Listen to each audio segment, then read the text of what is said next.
सभी विद्यार्थियों को नमस्कार। अपने इस YouTube चैनल पर आपका स्वागत है एवं अभिनंदन।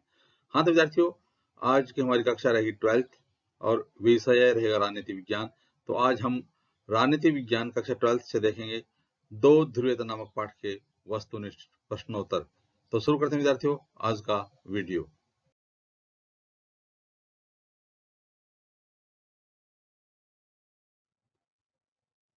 हाँ तो विद्यार्थियों, आज का हमारा पहला प्रश्न है, निम्नलिखित को काल क्रमानुसार सजाएं। यानी जो आपको घटनाएं दी गई हैं उनको काल क्रम के अनुसार, उचित क्रम के अनुसार लिखना है। तो ए अफगान संकट, ब बर्लिन दीवार का गिरना, श सोवियत संघ का विघटन, द रूसी क्रांति। आपको बताना है कि इसमें कौन सी घटना पहले हुई थी और कौन सी घटना बाद में हुई थी। तो देखिए विद्यार्थियों, यदि इनको कालक्रम के अनुसार देखें तो सबसे पहले रूसी क्रांति हुई थी। कौन सी क्रांति हुई थी? रूसी क्रांति सबसे पहले हुई थी। तो रूसी क्रांति कब हुई थी? 1917 में हुई थी। रूसी क्रांति कब हुई थी? 1917 में हुई थी। उसके बाद अफगान संकट। तो अफगान संकट कब आया था? अफगान संकट 1979 में आया था। 1979 में अफगान संकट आया था। उसके बाद बर्लिन दीवार का गिरना। तो बर्लिन की दीवार है वो कब गिराई गई थी? तो बर्लिन की दीवार है वो 1989 में गिराई गई थी। 1989 में गिराई गई थी। तो बर्लिन की दीवार बनाई कब गई, शुरू कब की गई थी? 1961 में शुरू की गई थी और 1989 में गिराई गई थी। उसके बाद सोवियत संघ का विघटन। तो सोवियत संघ का विघटन कब हुआ था? सोवियत संघ का विघटन 1991 में हुआ था। 1991 में हुआ था सोवियत संघ का विघटन। तो इस प्रकार से इनको कालक्रम के अनुसार लगाएंगे। तो सबसे पहले हुआ रूसी क्रांति 1917, अफगान संकट 1979, बर्लिन दीवार का गिरना 1989 और सोवियत संघ का विघटन 1991। हाँ विद्यार्थी, अब देखते हैं आज के पाठ का अगला प्रश्न है प्रश्न नंबर 2। निम्नलिखित में मेल बिठाएं।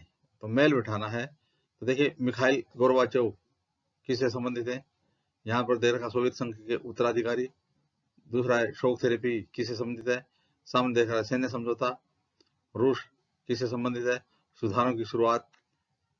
बोरिस येल्सिन किससे संबंधित है? आर्थिक मॉडल सामने दे रखा है। वार्सा क्या है? तो सामने दे रखा है रूस के राष्ट्रपति। तो ये सुमेलित नहीं है, हमको क्या करना है? सुमेलित करना है। तो सुमेलित किस प्रकार से करेंगे देखते हैं।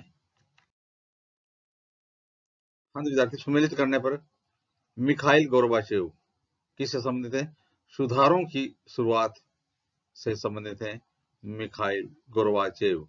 तो मिखाइल गोर्बाचेव किससे संबंधित है? सुधारों की शुरुआत से संबंधित है। देखिए विद्यार्थी, 1985 में सोवियत संघ की कम्युनिस्ट पार्टी के महासचिव चुने गए थे। सोवियत संघ की कम्युनिस्ट पार्टी के 1985 में महासचिव कौन चुने गए थे? मिखाइल गोर्बाचेव चुने गए थे। शॉक थेरेपी क्या है? यहाँ पर दे रखा आर्थिक मॉडल।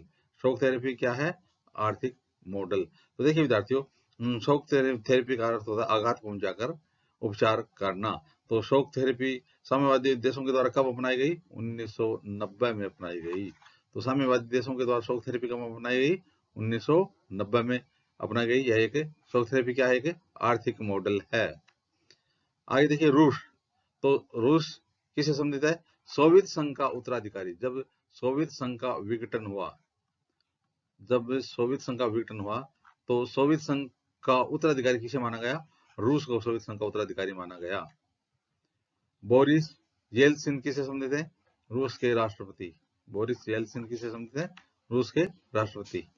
वार्सा किससे संबंधित है? वार्सा क्या है? वार्सा एक सैन्य समझौता है। तो वार्सा क्या है? वार्सा सोवियत संघ द्वारा बनाया गया एक सैन्य गठबंधन था।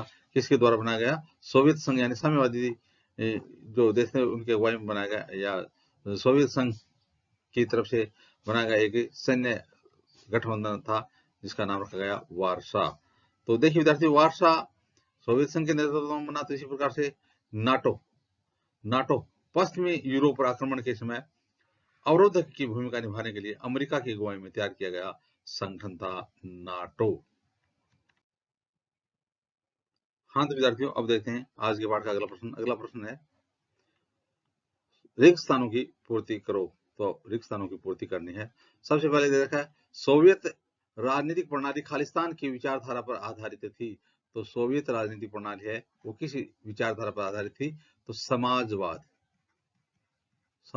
विचारधारा पर आधारित थी सोवियत राजनीतिक प्रणाली। अगला रिक्त स्थान है, सोवियत संघ द्वारा बनाया गया सैन्य गठबंधन खालिस्तान था।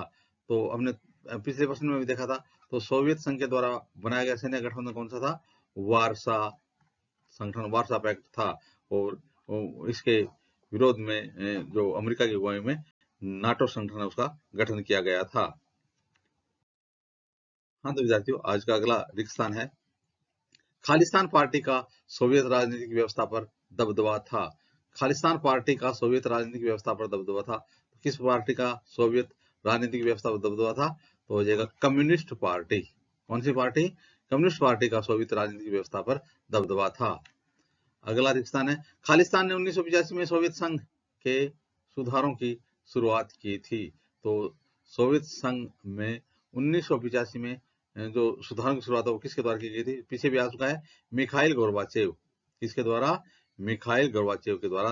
तो 1985 में सोवियत संघ की कम्युनिस्ट पार्टी के ये महासचिव चुने गए थे, मिखाइल गोर्बाचेव। हाँ तो विद्यार्थियों, अगला रिक्त स्थान है, खालिस्तान का गिरना शीत युद्ध के अंत का प्रतीक था। तो किसका गिरना है वो शीत युद्ध के अंत का प्रतीक था? तो हो जाएगा बर्लिन की दीवार का गिरना। तो किसका गिरना? बर्लिन की दीवार का निर्माण 1961 में शुरू हुआ था 1961 में। और कब गिराई गई थी? 1989 में गिराई गई थी। और इसी के साथ शीत युद्ध का अंत हो गया था। तो इस प्रकार से विद्यार्थियों, आज हमने जो दो ध्रुवीयता का अंत नामक पाठ के वस्तुनिष्ठ प्रश्नोत्तर देखे। आगे आने वाली वीडियो में भी इस प्रकार से राजनीति विज्ञान संबंधी देखते रहेंगे। आप भी अपने इस यूट्यूब चैनल के साथ बने रहिए। वीडियो देखने के लिए धन्यवाद।